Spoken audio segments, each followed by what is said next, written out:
Hi అండి, అందరికీ నమస్తే. నేను మీ గీత. పట్నం అమ్మాయి, పల్లెటూరి అబ్బాయి. అబ్బాయి 10th వరకునే చదువుకున్నాడు. అమ్మాయి డిగ్రీ వరకు చదువుకుంది. పట్నంలో పెరిగిన అమ్మాయి పల్లెటూరు అబ్బాయిని చేసుకుని ఆ వాతావరణానికి అడ్జస్ట్ అవుతుందా లేదా, వాళ్ళిద్దరికీ పెళ్ళి ఎలా జరుగుతుంది అనేది story. Welcome back to my channel మన motivation by peaceful part 6. Chandram చేతుల నుంచి ఫోన్ తీసుకుని అనసూయమ్మ, హలో రాధాకృష్ణ, నా మనవడు పెళ్లికి ఒప్పుకున్నాడని చెప్తుంది. మంచి విషయం చెప్పారు అత్తయ్య, మరి పెళ్లికి ఎలా ఒప్పించారు అని అడుగుతాడు రాధాకృష్ణ. అనసూయమ్మ జరిగింది మొత్తం చెప్తుంది. అత్తయ్య మంచి పని చేశారు. నేను ఒక వారంలో ఫ్యామిలీతో అక్కడికి వస్తాను. అక్కడ పెళ్లి విషయం మాట్లాడదాం. వీలుంటే మీరే ఈలోపు పంతులు గారిని పిలిచి ఇద్దరి జాతకాలు కూడా చూపించండి, ఏమంటారు అని అంటాడు రాధాకృష్ణ. అయ్యో, అంతలా చెప్పాలా అల్లుడు, నేనే ఈరోజు పిలిపిస్తాను. ఇద్దరి జాతకాలు చూపించి మీరు వచ్చే లోపల మంచి ముహూర్తం ఉంటే మీరు వచ్చిన వెంటనే నిశ్చితార్థం జరిపించేద్దామని అంటుంది అనసూయమ్మ. అమ్మాయి జాతకం నా దగ్గరే ఉంది కదా, నువ్వు దాని గురించి ఆలోచించకు. వెళ్తూ వెళ్తూ నా కూతురికి తీపి తినిపించు అని చెప్తుంది అనసూయమ్మ. అంతలా చెప్పాలా? ఈ విషయం వినగానే మొదటగా సంతోషించేది రాధనే. తప్పకుండా తినిపిస్తాను, ఉంటాను అని అంటాడు రాధాకృష్ణ. అలాగే అల్లుడు గారు, జాగ్రత్త అని చెప్తుంది అనసూయమ్మ. అమ్మ, నాకు తెలియక అడుగుతాను, మీరందరూ ముందే మాట్లాడేసుకున్నారు కదా, నువ్వైతే ప్రతి విషయము రాధాకృష్ణతో చెప్పేస్తావు, మరి ఎందుకే నన్ను ఫోన్ చేయమంటావు? ఒరే మట్టి బుర్రా నా కొడుకా, నీకేం తెలియదు. పిల్ల కావాలి అంటే నువ్వు అడగాలి. వాడు ఎప్పుడో శశికి పెళ్లి చేయాలి అనుకున్నాడు. నువ్వు అడుగుతావా లేదా అని నీ మాట కోసం ఎదురు చూస్తూ ఉన్నాడు. ఇప్పుడు నువ్వు అడిగావో లేదో చూడు, ఎంత గంతులు వేస్తున్నాడో పెళ్లి చేయడానికి అని అంటుంది అనసూయమ్మ. సరే కానీ వెళ్ళి పంతులు గారిని తీసుకుంట్రా, ఇద్దరి జాతకాలు కూడా చూపించేద్దాం. రాధాకృష్ణ కూడా వస్తాడంట. రాధాకృష్ణ వచ్చిన వెంటనే ఒక వారంలో మంచి ముహూర్తం చూసి నిశ్చితార్థం జరిపించేద్దాం అని అంటుంది అనసూయమ్మ. అప్పుడే ఎందుకమ్మా, కొద్ది రోజుల తర్వాత చేద్దాం అని అంటాడు చంద్రం. ఎలా పుట్టావరా నా కొడుకునా, నువ్వు పెళ్లి చేయలేదు పెళ్లి చేయలేదు అంటూ మమ్మల్ని ఇన్ని రోజులు టార్చర్ పెట్టావు. తీరా వాడు పెళ్లికి ఒప్పుకున్నాడు. కూతుర్ని ఇవ్వడానికి వాడు ఒప్పుకున్నాడు. మధ్యలో నీకేం రాగం పెళ్లి చేయడానికి? ఇది మరీ బాగుందమ్మా, ఎప్పుడూ నా మీదే పడతావు. మరి నువ్వు అడిగే క్వశ్చన్స్ కూడా అలాగే ఉంటాయి. సరే, ముందు వెళ్ళి పంతులు గారిని తీసుకురా అని అంటుంది చంద్రం. ఆఖరికి ఇది కూడానా నా మాట వినట్లేదు నా భార్య, ఇది మరీ బాగుంది. అమ్మ కొడుకులు దెబ్బలాడుకుంటారు, అందులోకి నన్ను లాగుతారు. ఏమైనా చేసుకోండి అని వంటింట్లోకి వెళ్ళిపోతుంది చంద్రం. కట్ చేస్తే, అయ్యో డాడీ, నీకు అంత కష్టంగా ఉంటే చెప్పు, నాకు పెళ్లి చెయ్యి ముందు అని అంటుంది సునీత. ఒసే ఒసే, ఏంటి ఆ మాటలు? ఎవరైనా విన్నారనుకో నవ్విపోతారే. నీకన్నా 10 సంవత్సరాలు పెద్దవాడు. వాడికి పెళ్లి చేయకుండా నీకు పెళ్లి చెయ్యాలా? చదవమంటే చదువు రాదు. కనీసం ఆ డిగ్రీ అయినా కంప్లీట్ చేసే. వచ్చిన ప్రతి అబ్బాయి అందంగా ఉందా లేదా చూడట్లేదు. ఈ రోజుల్లో ఎంతవరకు చదువుకుంది, జాబ్ చేస్తుందా లేదా అని చూస్తున్నాడు. నువ్వు చూస్తేనేమో డిగ్రీలో సబ్జెక్టులు అటక మీద పెట్టినట్లు వెనక బ్యాక్గ్రౌండ్ వేసుకుని ఉన్నావు. ఎప్పటికీ కంప్లీట్ చేస్తావో ఏంటో. డిగ్రీ ఎప్పటికి పూర్తవుతుందో అస్సలు నాకు అర్థం కావట్లేదు. వాడు చూస్తే చదవమంటే 10th చదువు ఆపేశాడు. అలా అని తెలివి లేనివాడు కాదు నా మనవడు. కండలు తిరిగిన ధైర్యవంతుడు. ఇప్పుడు చదువుకున్న భార్య రాబోతుంది. ఎలా ఉండబోతుందో వీళ్ళ బంధం, ఎలా ఉంటుందో ఏంటో. ఎలా ఉంటుంది? టామ్ అండ్ జెర్రీలో కొట్టుకుంటారు కదా, అలా ఉంటుంది అని అంటుంది సునీత. ఏంటి మళ్ళీ అలా అంటావు? శుభం పలకరా పెళ్ళికొడుక అంటే ఈరోజు మంగళవారం అన్నాడంట. అలా ఉంది నీ యవ్వారం. ఎంత గడసరి అమ్మాయి వచ్చినా కంట్రోల్లో పెట్టడం నా మనవడికి పిండితో కొట్టిన విద్య. నువ్వు అంత దిగులు పడకు పో, డిగ్రీ పరీక్షలు దగ్గర పడుతున్నాయి, వాటి గురించి చదువుకో పో అంటుంది అనసూయమ్మ. పరీక్షలు పరీక్షలు అని మరీ చంపేస్తుందిరా దేవుడా. పెళ్లి చేయండి అంటే పట్టించుకోవట్లేదు. పెళ్ళి వద్దు అంటుంటే వాడు వెనక పడుతున్నారు. ఈ చదవటం అది నా వల్ల కావట్లేదు అంటూ బుక్ తీసుకుని పుస్తకంలో పేజీలు ముందుకు వెనకకు తిరిగేస్తూ ఉంటుంది సునీత. అమ్మ సరస్వతీదేవి, ఈసారైనా కటాక్షించు, నేను పాస్ అయ్యేలా చూడు తల్లి అని అనుకుంటుంది. బుక్లోని పేజీలను తిప్పితే చదువు రాదు. అందులో ఉన్న అక్షరాలను కూడా బుర్రలోకి ఎక్కించాలి. అప్పుడు అవి బుర్రలోకి గుర్తుంచుకొని ఎగ్జామ్ బాగా రాసి పాస్ అవుతావు అంటూ సునీత తల మీద మొట్టికాయ వేస్తూ ఉంటుంది చంద్రం. అంత తెలివి నాకుంటే ఈ పాటికే పాస్ అయ్యేదాన్ని, అది లేకనే ఇలా సబ్జెక్ట్ మిగిల్చుకుని ఉన్నాను అని అంటుంది సునీత. ఇది మారదు దేవుడా అంటూ వెళ్ళిపోతుంది చంద్రం. తన గదిలో కూర్చుని ఏదో ఆలోచిస్తూ ఉంటాడు సురేష్. పెళ్ళి వద్దు అంటుంటే నా ప్రాణాలు వీళ్ళు తీస్తున్నారు, కానీ నానమ్మ కోసం తప్పట్లేదు పెళ్లి చేసుకోవటం. చిన్నప్పుడే నేను నిన్ను ప్రేమించాను. ఇప్పుడు నిన్ను మర్చిపోయి ఇంకొక అమ్మాయితో జీవితం కొనసాగించాలి అంటే చాలా కష్టంగా ఉంది అంజలి. కానీ తప్పట్లేదు, నాన్నమ్మ కోసం ఒప్పుకున్నాను. ఆ అమ్మాయి జీవితాన్ని నాశనం చేస్తున్నానని అనుకుంటూ ఆలోచిస్తూ ఉంటాడు సురేష్. నిద్రపోయే ప్రయత్నం చేస్తాడు. అయినా తన వల్ల కాదు. చిన్ననాటి జ్ఞాపకాలు తన కళ్ళ ముందు మెదులుతూ ఉంటాయి. ఆ రోజు శ్రీరామనవమి. శ్రీరాములు సీతాదేవి కళ్యాణం జరుగుతుంది. అప్పుడు తన దగ్గరికి వస్తుంది అంజలి.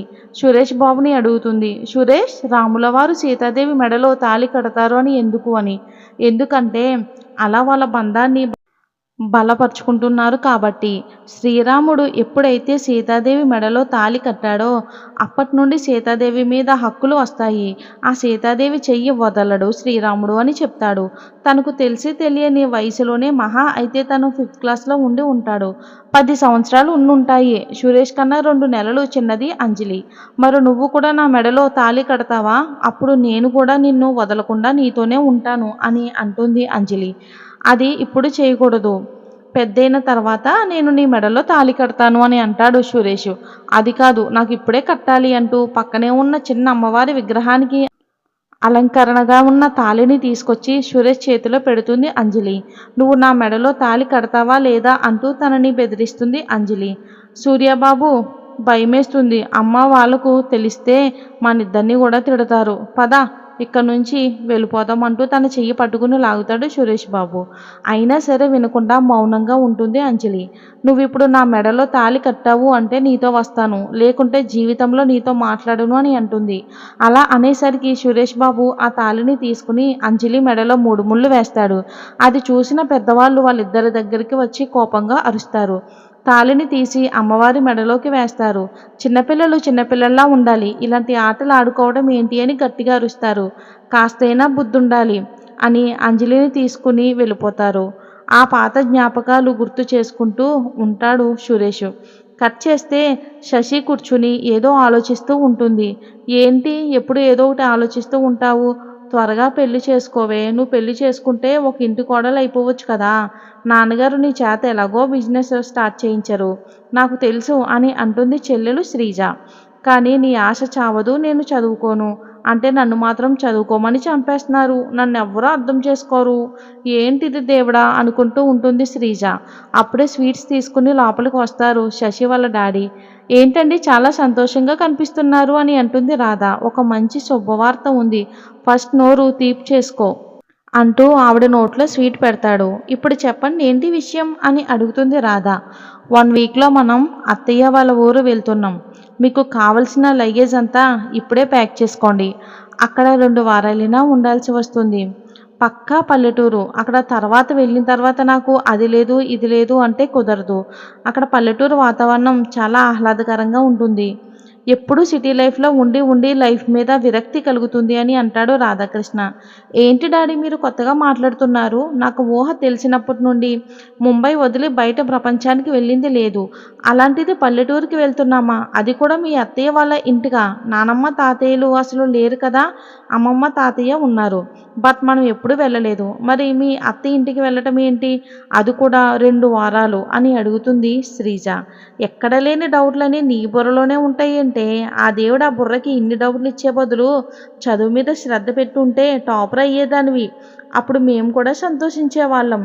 కానీ అలా కాకుండా ఇలా మమ్మల్ని ప్రశ్నలతో చంపేస్తున్నావు అని అంటుంది రాధ. ఎప్పుడు కోపం వచ్చినా సరే నా చదువు తీసుకుని వస్తావు ఏంటమ్మా? ఎంత ట్రై చేసినా చదువు మాత్రం నా బుర్రకి ఎక్కట్లేదు. నన్నేం చేయమంటావు అని అంటుంది శ్రీజ. అవును, డాడీ చెల్లి అడిగిన దాంట్లో తప్పుగా నాకేమీ అనిపించట్లేదు. ఎవరు మీ అత్తయ్య? ఎందుకు మనం అక్కడికి వెళ్ళాలి? అది కూడా 2 వీక్సా? అది పల్లెటూరికి.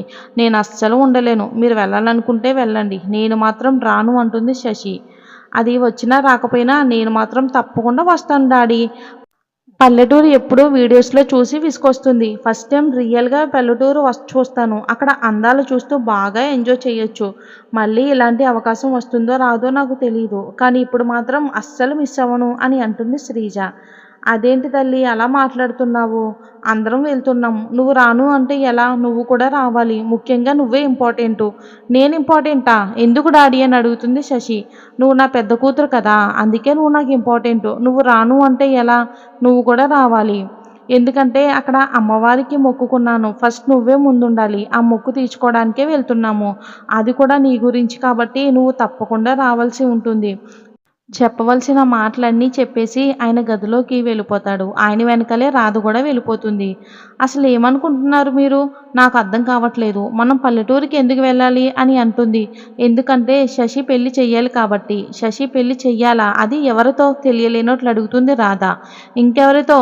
ఇంకెవరితో చేస్తాను? సురేష్‌తో చేస్తాను." "ఏంటి సురేష్‌తో చేస్తారా? అంటే మీరు పెళ్లి సంబంధం గురించి మాట్లాడ్డారా?" "అవును. ఇన్నాళ్ళు వాడి ఫోన్ కోసమే ఎదురు చూశాను. వాడే ఫోన్ చేశాడు. పిల్లనిస్తావా అని అడిగాడు. నేను పిల్లనివ్వకుండా ఉంటానా చెప్పు? హమ్మయ్య! పోనీలెండి ఇప్పటికైనా పెళ్లి చేసే ఆలోచన వచ్చింది మీకు. కానీ ఇప్పుడు మీరు శశికి నిజం చెప్పకుండా అక్కడికి వెళ్ళిన తర్వాత నిజం చెప్తే తను ఒప్పుకుంటుంది అనుకుంటున్నారా?" అని అడుగుతుంది రాధ. "అసలే రాను" అంటుంది. అదే అక్కడికి వెళ్ళిన తర్వాత చెప్తే అందరి ముందు పరువు పోతుంది కాబట్టి ఒప్పుకుంటుంది. అందుకే తనకి నిజం చెప్పలేదు అంటాడు రాధాకృష్ణ. మరి శశి పెళ్ళికి ఒప్పుకుంటుందా లేదా అనేది మనం నెక్స్ట్ భాగంలో చూద్దాం. ఈ స్టోరీ మీకు నచ్చినట్లయితే లైక్ చేసి ఛానల్‌ని సబ్స్క్రైబ్ చేసుకోండి. మీరు ఇచ్చే లైక్ మాకు ఎంతో మోటివేషన్‌గా ఉంటుంది. Thanks for watching friends. Have a nice day.